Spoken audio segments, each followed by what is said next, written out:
Today our discussion is focused on history of psychology. That is, how psychology as a discipline developed and evolved. What were the beginnings? Today we know psychology as the study of affective, cognitive and behavioral aspects of human behavior. But it was how it began. What were the beginnings? Today we know that affective life, how psychology is a study of affective life.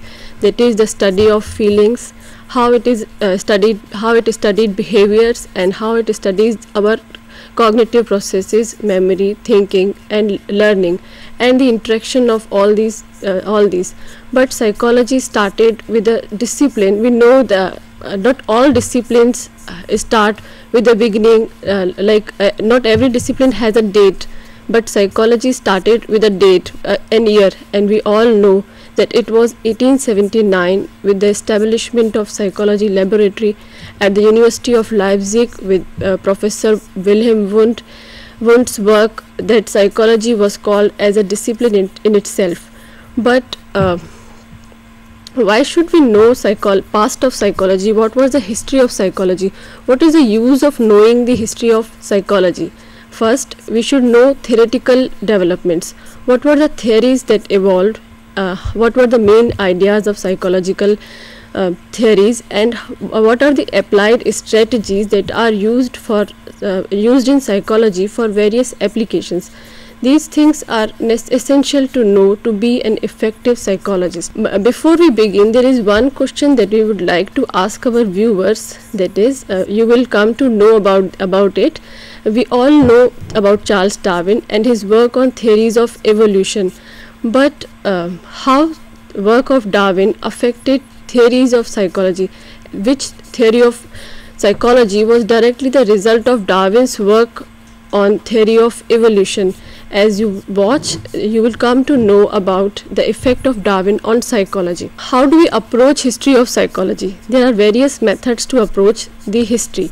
History is to know about the past. We can know about the past in a chronological manner, from past to present. But in what ways? First is, we should know about the schools of psychology. What are these schools? And second is, study the history of psychology through the contribution of thinkers. What different thinkers have contributed to the development of psychology. And third is, we can also approach study of history of psychology through specific topics like learning, personality.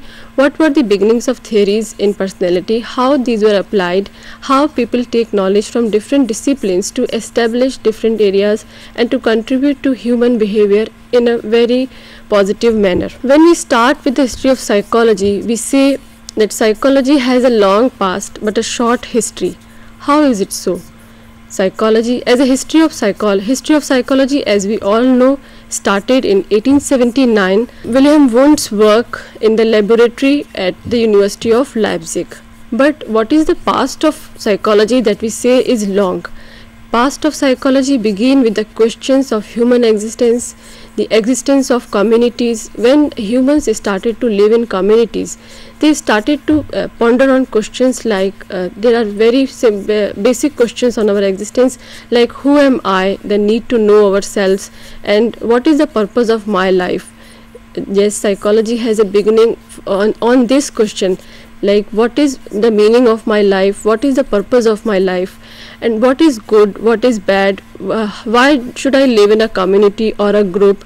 All these questions, when human beings started thinking about these questions, psychology was finding its ground, and these questions were answered in various ways. personal reflection, religions, rational philosophies, and sciences. And the methods that knowing these various systems follow were: first is faith, rationality second, and third is systematic observation. Faith has a basis in religions. All religious philosophies of world are based on faith. Second is rationality. Rationality is the basis of philosophies. All the philosophical system of world follow rationality, thinking and reflecting on questions of human existence. And third that we all practice today is systematic observation. Systematic observation is what sciences today follow. When we talk about schools of psychology, we say what is a school? A school is a group of psychologists who have aligned themselves around a particular pattern of ideas promoted by leaders of movement, such as we have in psychology schools like structuralism, functionalism, behaviorism, Gestalt psychology, and psychoanalysis.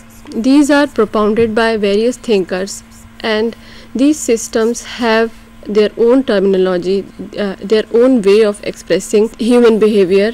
One thing that is important that learners should do is, whenever we study some school of psychology or what the thinker has proposed, one should always know what is the basic assumption that a school is following. Second is what is the method that is adopted by the thinkers, and what are the premises, what are the conclusions that are drawn from the thinking. Schools or systems of psychology no longer exist today, but what exists today is, we know, behavioristic, applied or cognitive perspective. We know that today we have perspectives, not schools. Before we begin our discussion on schools, like functionalism and structuralism, the early schools of psychology, here is the beginning of the beginning. What is the beginning of the beginning? Where these questions first started. First were religious philosophies of world. The starting of knowledge of the world was with the religions of world. We have Hindu religion, we have Buddhism, Islam, Christianity. All were setting the standards of behavior, the meaning of human existence, what should be the code of conduct for our community life. These systems, religious systems, were setting for human beings.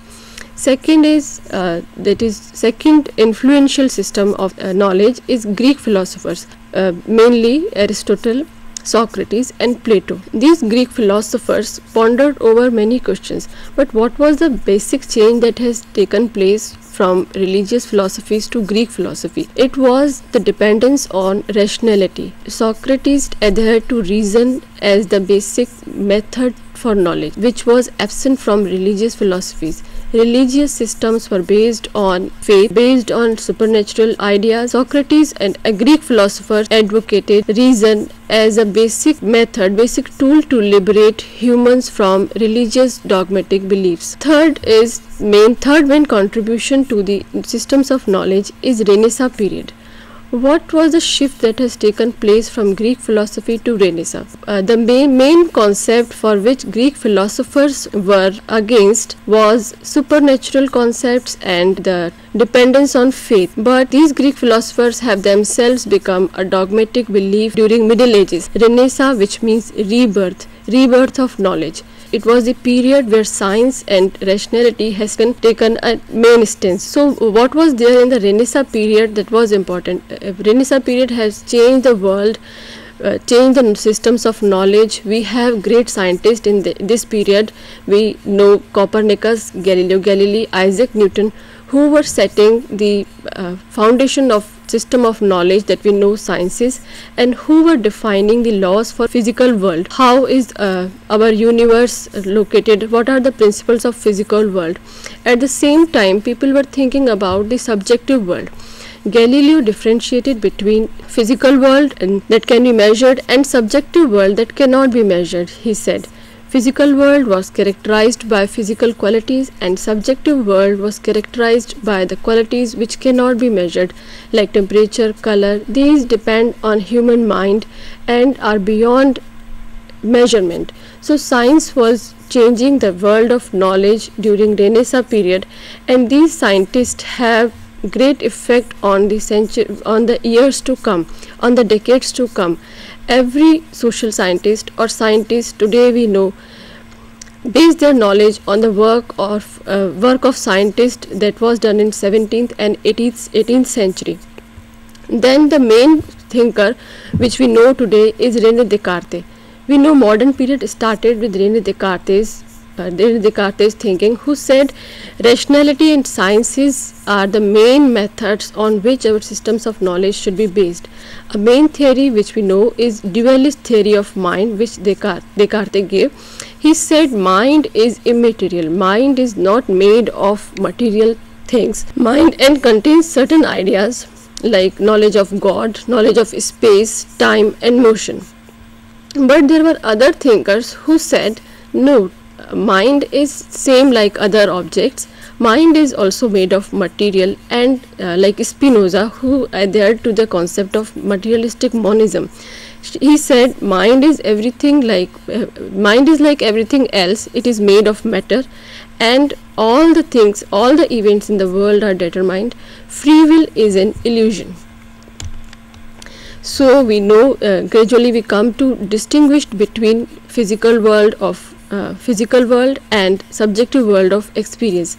Physical world, we say, is governed by laws, has independent existence and has primary qualities like quantity, shape, position and motion. And subjective world of experience, we say it is characterized by secondary qualities like color, temperature, smell and sound. It is more unstable and does not behave lawfully. And only the physical world can be studied scientifically. It was the view of the scientists who were championed new system of knowledge in the Renaissance period. So the prominent questions for philosopher in the beginning of 18th century were nature of relationship between mind and body, nature of human mind, nature of consciousness, how the mind acquires the knowledge of external world. These were the basic questions to which philosophers, physicists and psychologists were giving answers. And up to now, up to 18th century, there was no separate psychology discipline as such. All the philosophers, all the thinkers were thinking on these questions, and we incorporate it as a knowledge in psychology. First complete picture that we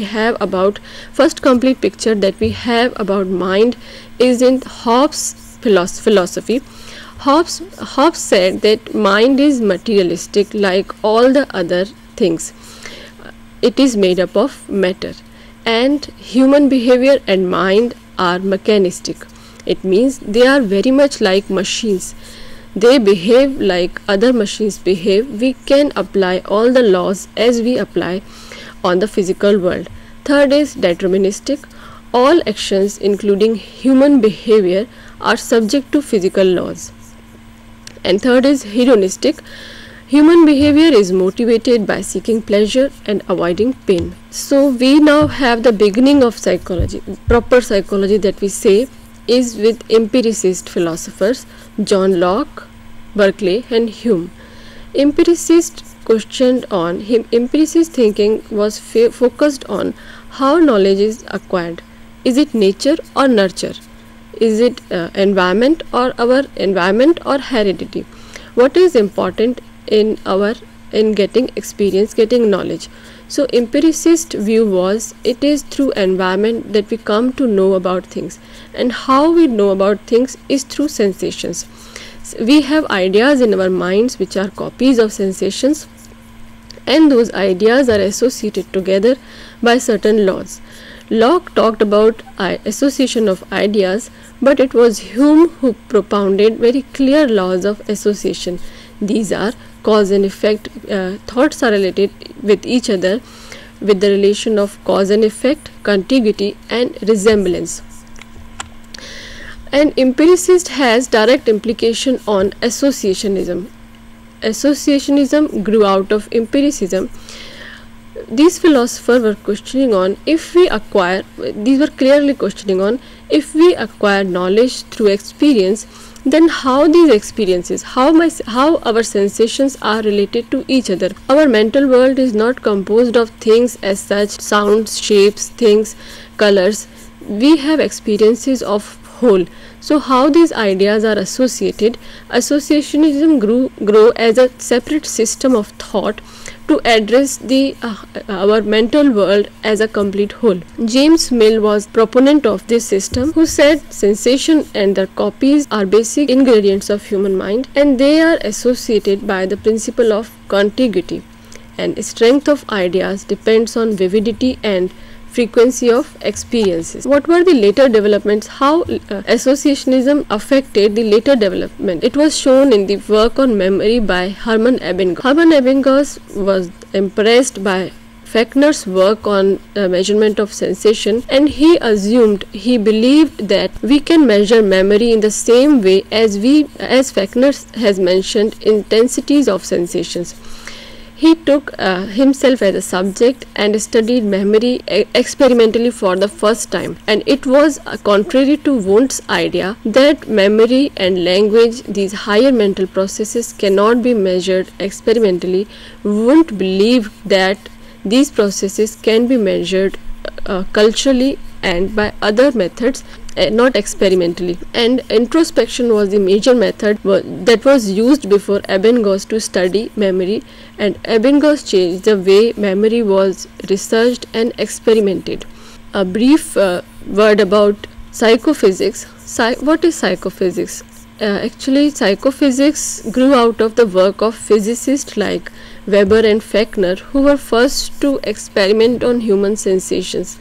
They quantify how intensities of sensations depend on the changes in intensities of stimulus, how intensity of stimulation affects our sensation. Fechner's classic work, Elements of Psychophysics, addressed this question, that how physical world is related to world of sensation, and he came to know that a lawful relationship existed between physical and subjective world, and it was psychophysics which laid the foundation of experimental psychology in the later years to come. It was very first effort to measure human sensations, and it actually affected Wundt's practical work on reaction time studies. Now we come to psychology as an independent science. How psychology came to be known as an independent science?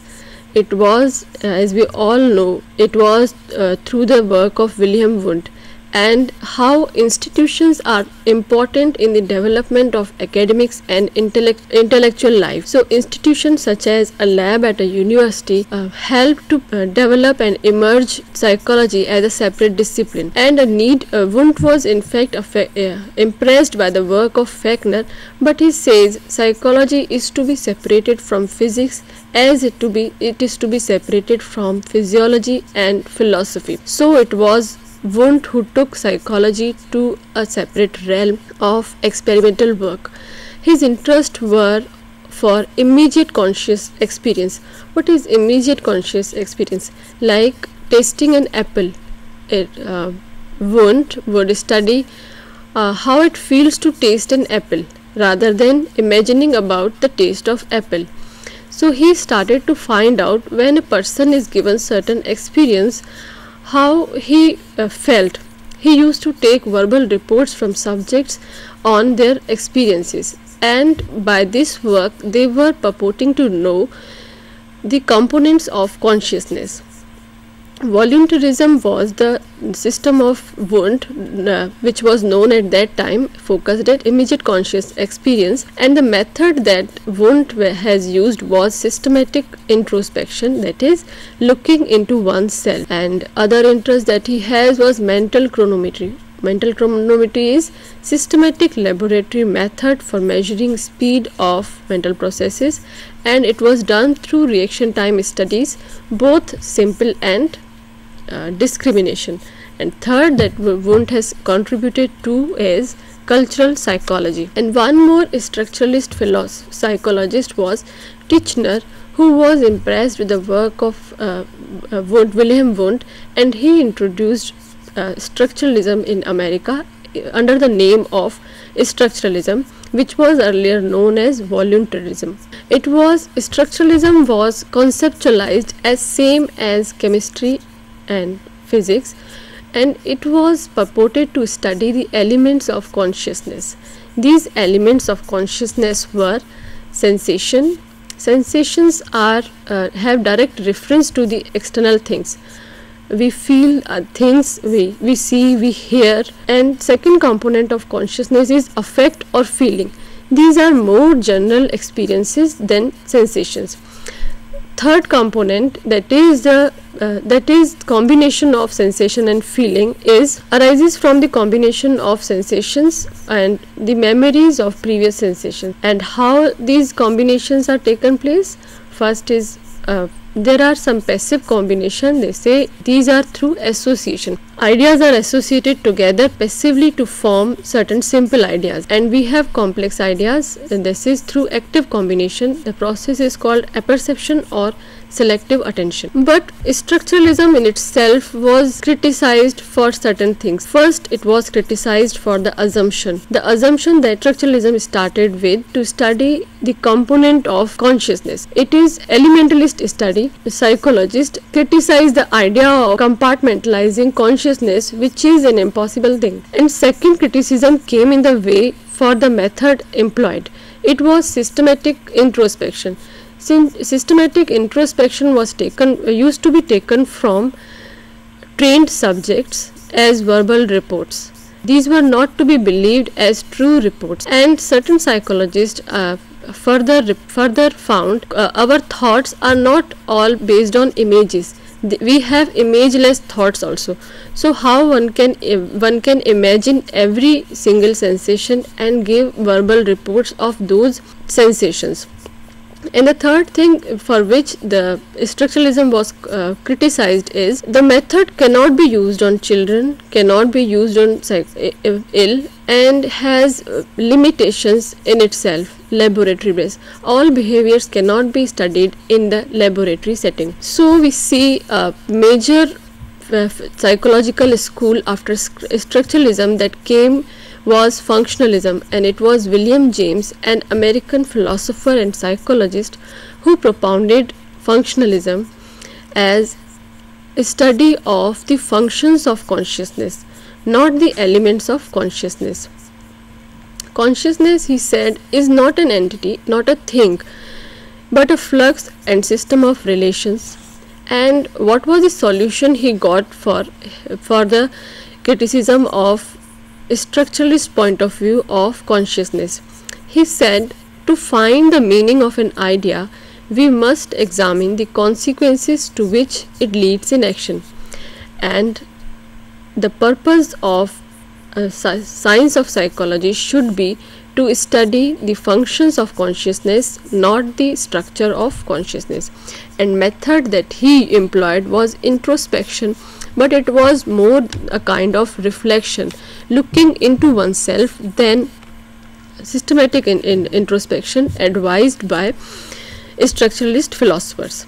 Now we come to the contribution of Charles Darwin to psychology. What was Charles Darwin's contribution to psychology as a science? Functionalism, which we see developed at the beginning of 20th century, was directly reflecting Darwin's views on the adaptability and the evolution. How some believe that consciousness evolved because it served some purpose in guiding the individual's activities. But Darwin paved way for two things. First was functional psychology, and second was comparative psychology. Darwin also said there exists a continuity between human and non-human living beings. So we should study, psychology should be focused on the living organisms, whether human or non-human. There is a continuity that exists between all the organisms on the earth. And what were the major influences that functionalists have on psychology as a science? First, adaptive and functional utility of consciousness was addressed for the first time. And second, measurement of individual differences that we see in Galton's work. Galton's work Hereditary Genius says that great men are great because they belong to a family of great persons. He was criticized later, but he propounded a field of study called eugenics, how to promote the evolution or adaptation of good human beings. And third was social Darwinism, Spencer's study about how some people are socially successful and some people not socially successful. So Spencer applied Darwin's views on social Darwinism to say how he said some people are successful socially because they get the benefit of some limited resources and then get success. So functionalism was the study of mental operations, while structuralism was the study of mental elements. Functionalist view consciousness as an adaptive process to meet the actual demands of life. Functional psychologists are concerned with the entire organism and its relationship to the environment. The influences of functionalism that we see, first it affects generation of philosophers, thinkers and psychologists, and we see the effect of functionalism later after this school is no longer existing. We see various application oriented fields of psychology, like if one idea is to be known for its uses. James has said, if you know the meaning of an idea, you should know the use of that idea. It means if we want to know about sciences and our systems of knowledge, we should put these knowledge system to use. Then people started using theories of psychology to various applications like clinical schools and industrial psychology, forensic psychology. Theories were used to wide range of fields, and theorists were aimed to improve the quality of life based on their findings. Functionalist, who is known more for his educational work than his psychology, he says to learn is to do, and he applied his theories to betterment of education. Before we begin our next discussion on other schools, there is one question. Chomsky's review of Skinner's verbal behavior. There is one question for you. Chomsky's review of Skinner's verbal behavior is regarded by many as the last nail in the coffin of behaviorism. Why? Now we turn to three major schools of 20th century. When functionalism and structuralism, people were dissatisfied with both the schools. There were three major schools that were taking shape in Europe and America. First was behaviorism, second was Gestalt psychology, and third was psychoanalysis. How these systems shaped the generations to come. First is behaviorism. Behaviorism, as many of us know, has changed the terminology of our sciences. It is said to no longer exist in practice. But is it really so? We still use the terminology devised by behaviorists: stimulus and response, reward, reinforcement. It contributed a lot in our understanding of human behavior. John Watson was the founder of behaviorism, and his influential paper in 1913 in Psychological Review, he says psychology is just like a natural science. It should study human behavior. Only observable human behavior should be the subject of science, and its purpose should be the prediction and control of human behavior. He says, mind does not matter. What matters is the study of behavior. And mental realm, which structuralist and functionalist were aimed at, was like a black box to behaviorists. They restricted the use of terms consciousness, thought process, memory, language in their research, and focused only on observable behavior. And the research, Watson also believed the continuity between humans and non-humans. So they said that if experiments are done on animals, these can be applied on humans as it is, because we can know the principles or laws of behavior by studying animals, and we can apply that knowledge to human behavior. Behaviorism as such, as experimentally, it was known to be started with Pavlov's work on digestion. Pavlov, who got Nobel Prize for his work on digestion, he was impressed by, in his speech at function when he was receiving Nobel Prize, he referred that he was studying two reflex arcs, and he was studying psychic stimuli. These psychic stimuli were some which we know conditioned response, conditioned stimulus. There was something other than the actual stimulus that was affecting the behavior of organism, the dog which he has taken. So behaviorists define behavior as a result of conditioning, and environment shapes the behavior by reinforcement specific habits. And what we know behaviorism today is through the effect of Watson's work, Watson's research on behaviorist principles.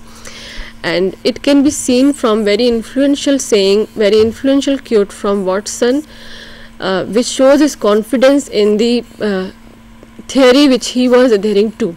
He said, "Give me a dozen healthy infants, well informed and my own specified world to bring them up in, and I will guarantee to take anyone at random and train him to become any type of specialist I might select. Doctor, lawyer, artist, merchant chief, and yes, even beggarman and thief, regardless of his talents, penchants, tendencies, abilities, vocations, and race of his ancestors." So it was the confidence with which behaviorism started to change the world, to change the system of psychology from the study of consciousness to the study of behavior. Yes, we all say today that psychology is a study of behavior, and it was through the efforts of behaviorists. And there was one more concept that came to importance, was learning. As our behavior is dependent on environment, we learn all our behaviors. So learning became an important concept which behaviorists define in three ways. First was SR, which is called SR psychology. That is, our behaviors are results of some stimulus in the environment, and we only give responses to those behaviors. Now this system, this was given by Watson, first SR model, in which organism is no more there, because they say that human mind, consciousness and mental processes, these are not the area that science should deal with. Science is only related with those principles which one can observe. There are stimulus which we can see in the environment, something that causes our behavior, and there are responses, our overt reaction to those stimulus that one can see very clearly. And the purpose of behaviorists should be to predict and control the behavior. But later behaviorists felt that this explanation of behavior and learning is very reductionist, materialist and mechanist. If we exclude all the terms like human cognition, human understanding, memory, perception from the learning situation, how can one explain behavior or learning? So there was a group of neo-behaviorists like Tolman, Hull, who defined learning in a different ways, but they were proud to call themselves behaviorist. They were still adhering the tradition of behaviorism, but they introduced the concepts that they call intervening variables. Between stimulus and response, there is one organism who has minds, organism who has some attitudes, organism who hold memory, knowledge of the system. So they introduced the concept of O, that is SOR. S is stimulus, organism and response. And third system is response, only response, where there is no stimulus. This was given by Skinner, who says this system type R conditioning, and the previous conditioning, that model that Pavlov has given, he called type S conditioning. The other terms that were referred to, that were given to be Skinner's system, were instrumental conditioning and operant condition. Operant is some behavior which operates on the environment, and behavior, he says, depends on the reward of the behavior, how one's behavior pays off. If one's behavior gives good results, then it is repeated. If one's behavior doesn't give good results, it is not tend to be repeated. So he said learning is dependent on the responses of the person on a particular situation, but those responses are dependent on reward, and he included all type of learning in this our system. And he said we can explain whether it is animal learning or human learning, we can explain everything by a single definition of behavior, and that is operant conditioning. And behaviorism, we know, influenced this century in a very big way, and New York Times once wrote that a new epoch in the intellectual history of man was brought by behaviorism. Edward Tolman and Albert Bandura, these were the psychologists of new tradition of cognitive psychologists. Tolman said behavior is purposeful and directed. He said a human being cannot act without a purpose and without a goal. All human behaviors has a goal, and learning take place in latent way. It means hidden. We learn things. It is not always dependent on reward. Suppose someone follows a path every day, he knows that there is a path exists, but we apply our knowledge only when there is a use of that knowledge. We learn so many things every day, but we are not using each and everything which we came to know, and it depends on the use of those behaviors which we have on a particular situation. So he gave other concepts that Tolman gave were cognitive maps and reward expectancy. When organism learn, they developed cognitive maps, and reward expectancy is an important concept in the system of Tolman. Actually, Tolman and other neo-behaviorists were more going towards cognitive explanation of learning, but they were proud to call themselves behaviorist. The other major behaviorist was Albert Bandura, who gave the concept of social learning and observational learning. Thank you.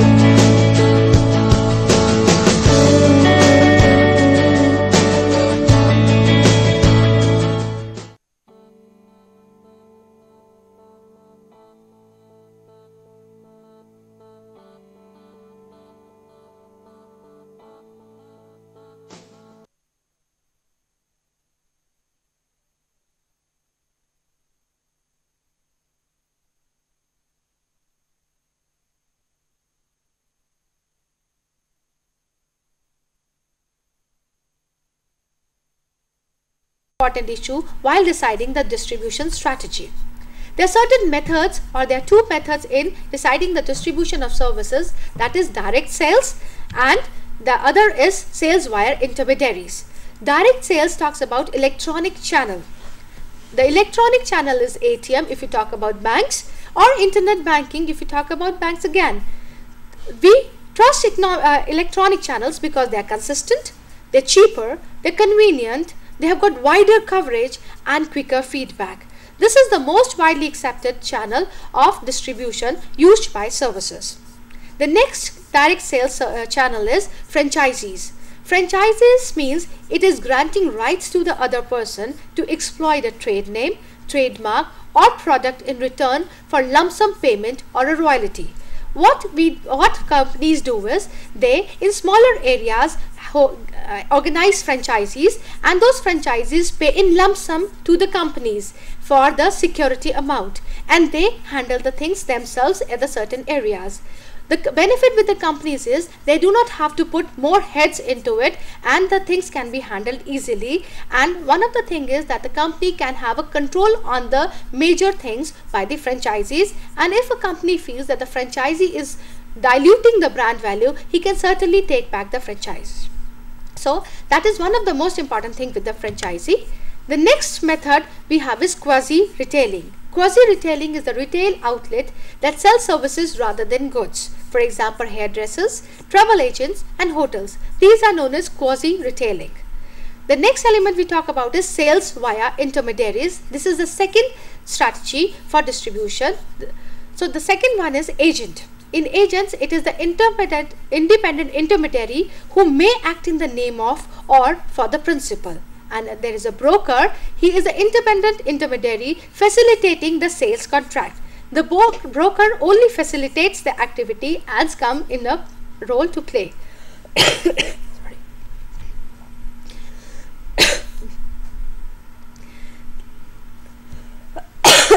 I'm sorry, I'll have to break.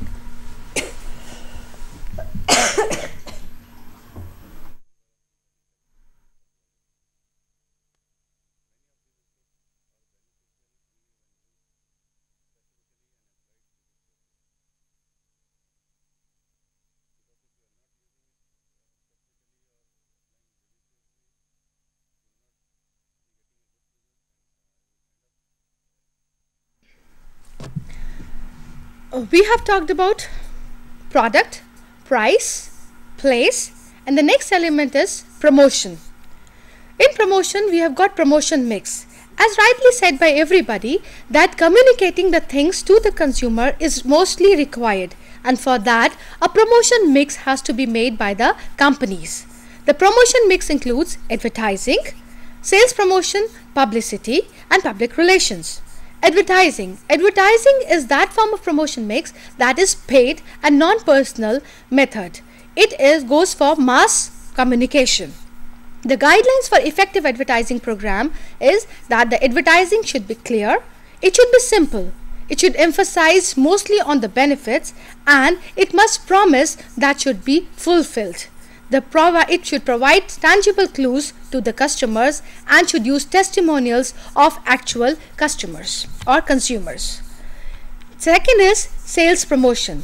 Sales promotion are offers that are given to the consumers when you feel that the demands are fluctuating. They are the schemes or the offers. The guidelines for better sales promotion is that you have to look for the product scope. Should we actually offer the schemes to the people or not? Should we tell them that with 2 days, 1 day, you don't have to pay anything for? The second thing is the market scope. Does the market require that kind of sales promotion activity or not? Third is the value. And last is the timing. It should be done at the right time. If you start offering sales promotion activities throughout the year, then people feel that you are charging higher and then finally giving you the sales promotion activities. So they should be based on certain period of time or they should be time bound. Next thing is identification of beneficiaries. Identification of beneficiaries is required whenever you have to give the sales promotion offer. If you are giving a smaller thing to a higher end people, they might not like it. So the next important thing is that you should look for who is consuming that service. Next thing is protection against competition. You have to protect yourself from the competitors, and when you have to protect yourself from the competitors, you have to give them the best offer. So these are the elements which should be taken care of while you giving a sales promotion offer. Next promotion mix element is public relation and publicity. Public relation and publicity talk about community relations, event management, corporate identity programs. This helps the companies most of the time in building up a brand, because these are the columns which are there in the newspaper and people feel that they are not bought by the company, and that is the reason people trust them more than the advertisement or the sales promotion offer. And last but not the least, the word of mouth. Service industry is always talking about something which is intangible, and when it is intangible, how should people go and trust it? So for trusting those kind of things, people require word of mouth. They go to their friends, they go to the peers, they go to the colleagues, or even people moving around. They look and hear from them and then finally go and make any kind of decision. We have talked about the 4 P's which are included in marketing mix. Now we move to the extended marketing mix of services. Extended marketing mix of service includes people, or we call it as additional P or 5th P. Service personnel. whenever we have to talk about people, we have to look for service personnel, their behavior, their attitude, and that is the reason we say training in services are mostly required. Next is customers. Customer help in word of mouth promotions. When we have to talk about people, it is the internal marketing that influences. It leads to service mindedness and customer oriented performance. We can do it with two things. One is the strategic level and the other is the tactical objectives. That is the strategic objective and the tactical objective. Strategic objective talks about management methods, personal policy, planning and control on procedures. And tactical objectives talks about personals are first marketers and perform in certain manners, support service is required. Physical evidence is the next P when we talk about service marketing. Kinds of physical evidence, we have got peripheral evidence and essential evidence. Peripheral evidence talks about possessed as a part of service but by itself is of no value.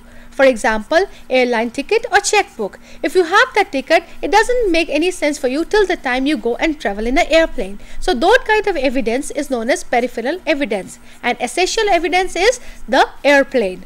That becomes a thing which has to be there, without which the service cannot be utilized. Or if you talk about evidence, essential evidence, we have buildings, its sizes, its designs, its decor and logo, which should be taken care of in physical evidence. That helps in building trust in the consumers.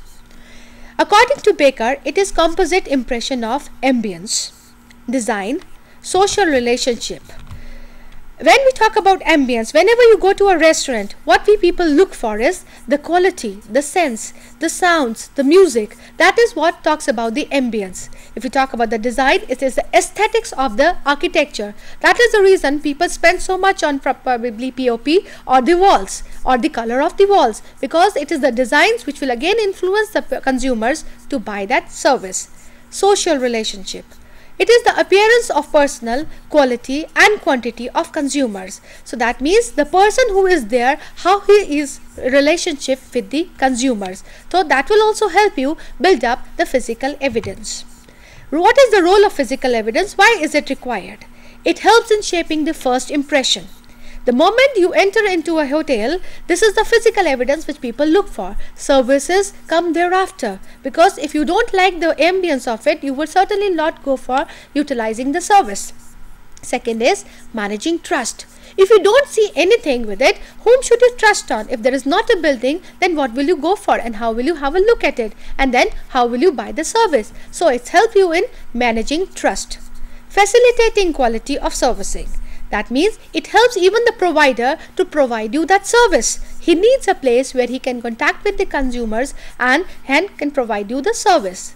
Then it's changing in the image. That means it also helps you to change your image. If the building is good or if the things are good with you, it will automatically help you differentiate yourself from your competitors. It helps in providing sensory stimuli. That means you can touch, feel something and then can have some more trust on the things you have. Last, it is socializing employees. If people are there together working for a certain element, then it helps in socializing and it helps in making people more responsible towards their duties. Last is the process. This is the 7th P of service marketing mix. This P talks about the system by which you receive delivery. The delivery process can be line operation, job shop operation and intermittent operation. Line operation. If you talk of line operation, you go for a self-service restaurant. That is a line operation. You have to go by the lines or the schemes which the service provider has set for you. So that is one of the way to provide a service. In case you feel that the things are standardized and people can simply go and utilize that service, you can always go for line operations. So the bigger restaurants or the bigger hotels have got this line operation working for them. Next delivery process is the job shop operations. If you see hospitals, they have got job shop operations because they've got different departments. You've got an X-ray department, you've got a pediatrician department, you've got a gynecologist department, you've got so many different things. And according to the requirement of the consumer can always go to the shop he wants to go for. So in that cases, the delivery process should be job shop operations. The next is intermediate operations. Intermediate operation means that they help you building up certain kind of things. That is the combination of things. Then we go for how to deliver this process, or how to see what are the issues are important in processes. One is process planning. Next is operation planning, facilitates designs, scheduling, inventory planning, quality and operation controls, and forecasting. Process planning talks about how the things have to be made more acceptable by the people. That is the basic guidelines. Operation process planning talks about the elaboration of the processes that you have talked about. So the operations will talk about all the details things or the technical elements that have to be taken care of. Facilities design. Facilities are the things which should be offered to the people, probably the layout which the things have to be taken care of. So that element helps you have the facilities. Then is the scheduling. That is the most important element, and that talks about the time frame. That means that everything has to go by time. You have to fix up a schedule and things should go by the schedule. So that is the next issue that should be fixed in a process. Next is the quality and the operation control. Quality control is most important, and operation control along with that is attached. If you do not provide them quality in their process or in operation, people will not accept that service. And last but not the least is the forecasting. Forecasting means whenever you have decided the things, you have to make sure how the things will go ahead in future.